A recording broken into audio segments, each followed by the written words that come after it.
Joining us, this is the France 24 debate. We're looking at Italy's grand coalition and its grand plans. With us, Carlo Invernizzi of the French Political Science Institute, Sciences Po, Massimiliano Gambardello of Beppe Grillo's anti-establishment five-star movement in Italy. Also with us, Anne Mary of the International Herald Tribune, and Jakob Hessler, Paris-based German entrepreneur with tiny clues. We were talking about Italy's troubles. Italy's troubles, by the way, are also Europe's troubles. And the new Prime Minister, Enrico Letta, quick to point that out during his general policy speech before Parliament this Monday. Europe is in the midst of a legitimacy and efficiency crisis at a time when we are all in need. Europe can again become the engine for sustainable growth and therefore hope to build a brighter future, but only if it opens up, because the destiny of all the member states are inextricably linked. There cannot be winners and losers. If Europe fails in this challenge, we will have lost out in the south and in the north. Before the break, Anne Mary was saying how he looked a lot like Hollande. Well, just like Hollande, he's going to Berlin on the heels of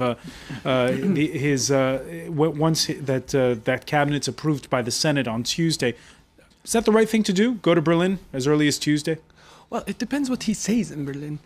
And I think that another aspect in which this government proves to have a certain amount of continuity with the previous one is that it seems from what he's saying that he has no intention of challenging the fundamental principles that underscored the way Europe has been dictating policy to Italy in at least over the past. But the criticism that before it was technocrats in charge, that's over now. This is an elected government.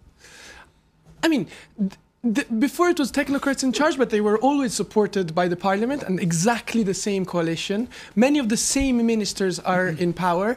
And, well, the names may change, but what matters to me is, are the policies going to change? Is what he is going to say to Merkel in Berlin going to be any different from what Monti would have said? Massimiliano Gambardello, is he right to go to Berlin?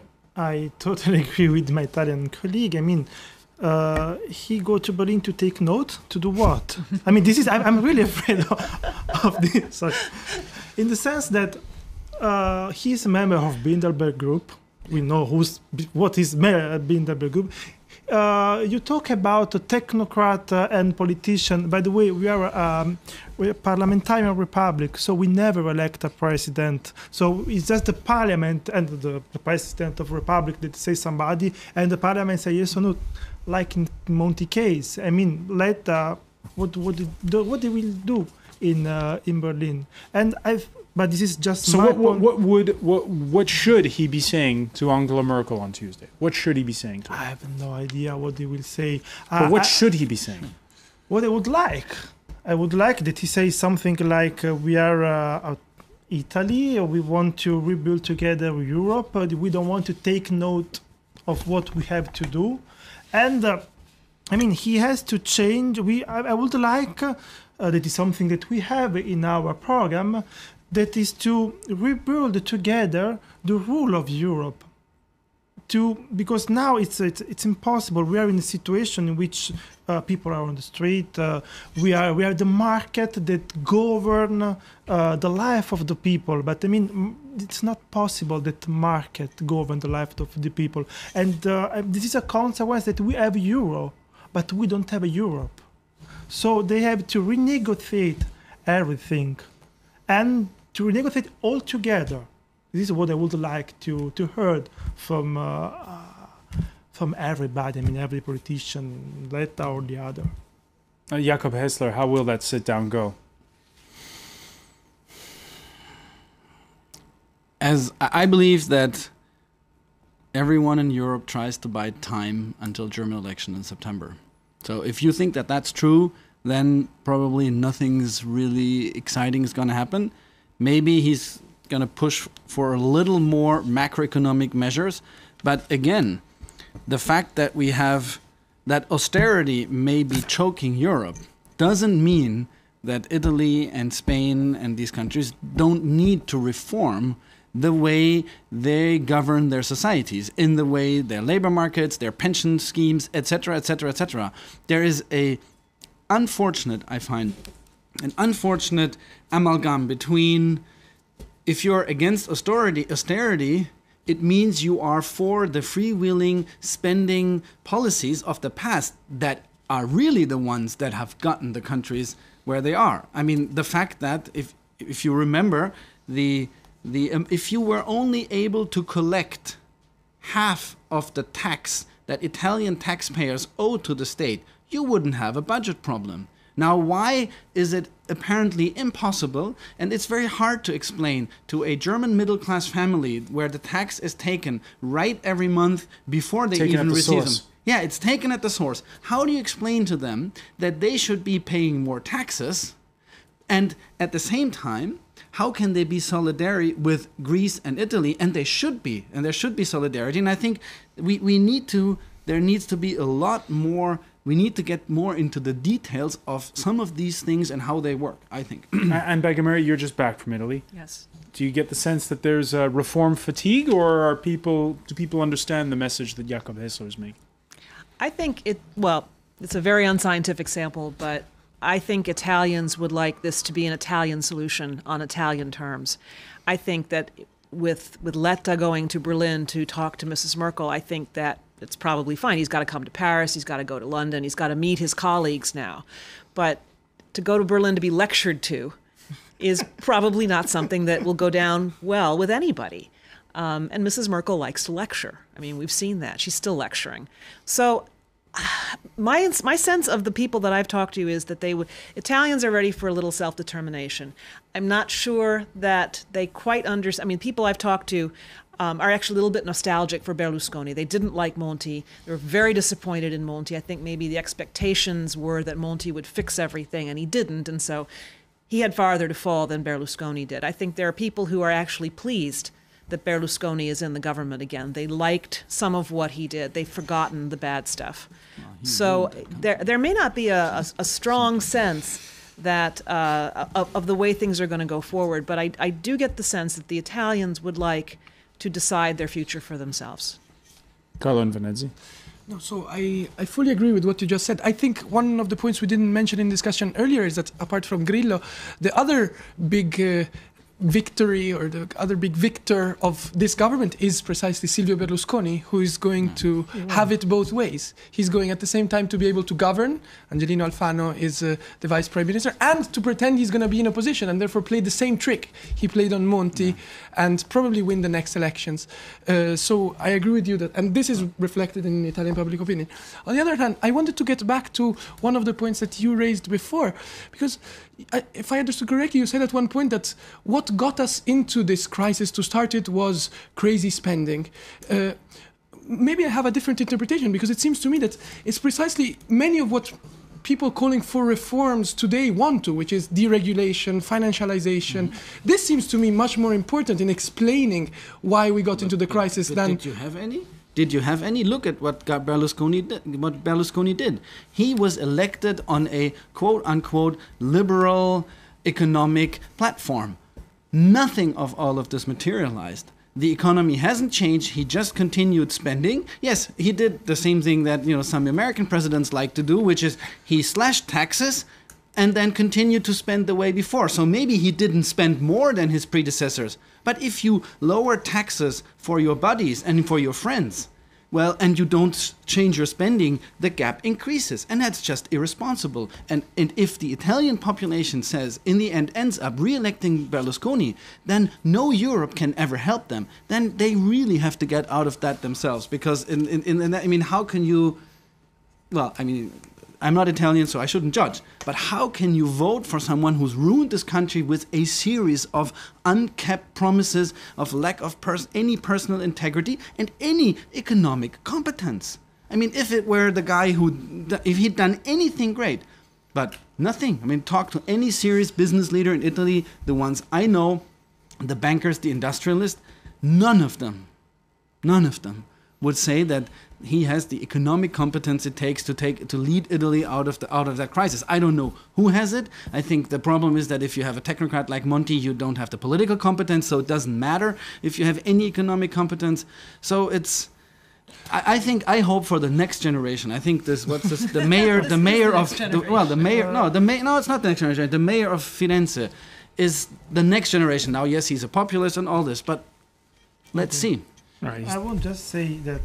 Probably one of the problem is that Italian people, they watch too much the TV, and the colleagues of him, Italian colleagues of him, they are not always, I would say, correct. They say astonishing stuff in TV, and now we talk about IMU, that is the law, the tax, the property tax law. Exactly. Before it was called ICI, and Berlusconi promised I will remove ICI, and after they put IMU. After Berlusconi say I will remove IMU and I will give you back your money. So in the TV you have too much people that saw something like this. Why? Because Berlusconi controlled the TV.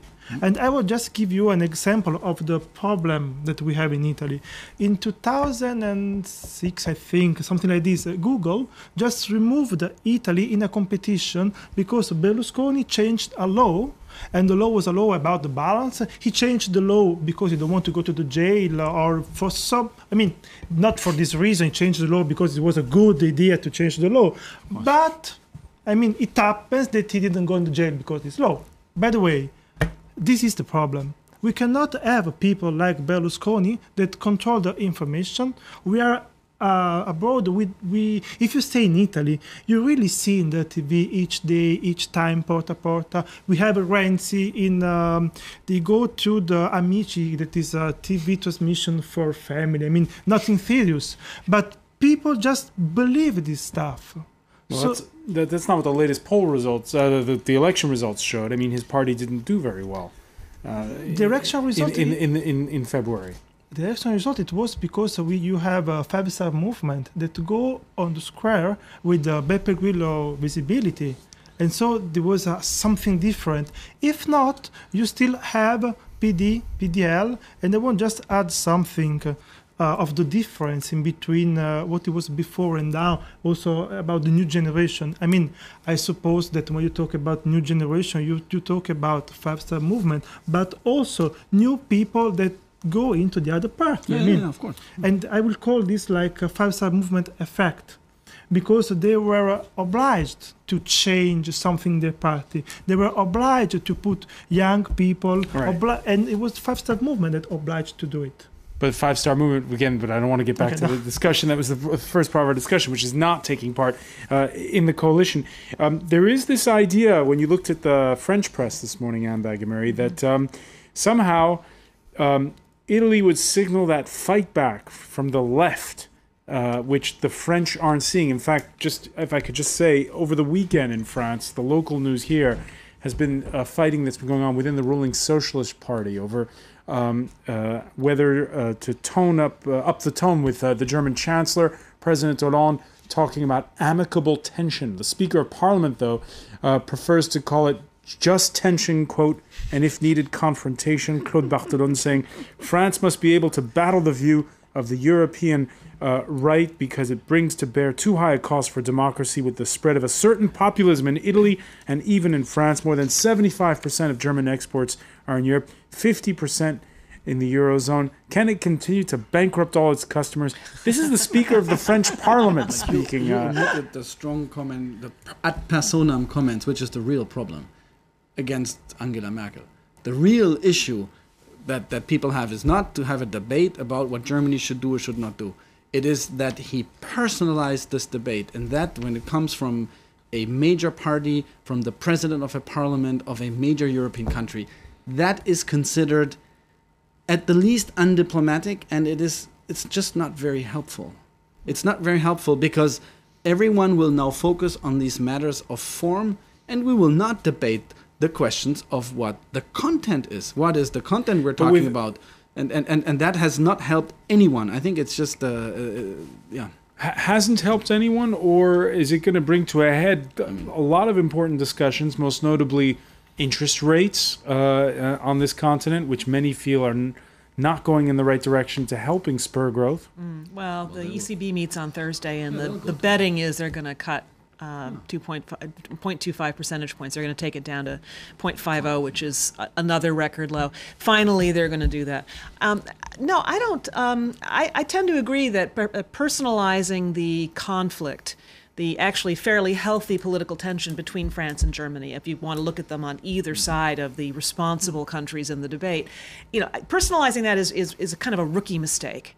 I mean, you don't do that if you're a seasoned politician. And I suppose the rap on the Hollande government is, despite the fact that these are all people who've been formed by the system, they really don't have much experience running a government.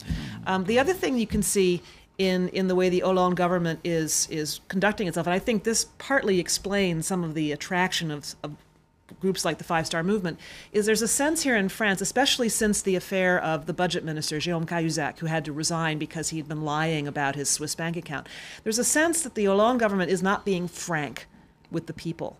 And they can, let's leave aside the fact that politicians are never 100% frank. This is the problem with the... But Beppe Grillo at least gave the impression that if he thought it, he said it, and he'll take whatever rap there is, but he is at least being frank and direct with the people. I think that was probably very attractive. So what influence do Italy's elections have on the way France deals with Berlin? Probably none.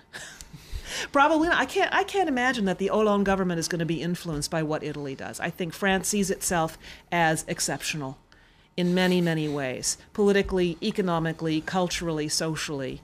And it has to be part of this experiment called Europe, because otherwise none of them would survive. None of us would survive. But I really am not positive that... I'm sure that Hollande is taking note of what's going on in Italy. I mean, he's been talking about growth versus austerity for a long time, injecting a little growth. He just hasn't been very good at doing it. And let's not forget, Letta is talking about it now, but he hasn't shown us how he's going to do it. So I think it's a little too early to say that Italy's leading the charge and that France will have to respond. Let's wait to see the charge first, and I still don't think France is going to respond. All right, and it all begins with that first trip by the new Italian Prime Minister to Berlin on Tuesday. Anne Bagameri, I want to thank you for joining us. I want to thank Carlo Invernizzi, Massimiliano Gambardella, and also Jakob Hessler for being with us. Thank you for joining us here in the France 24 debate.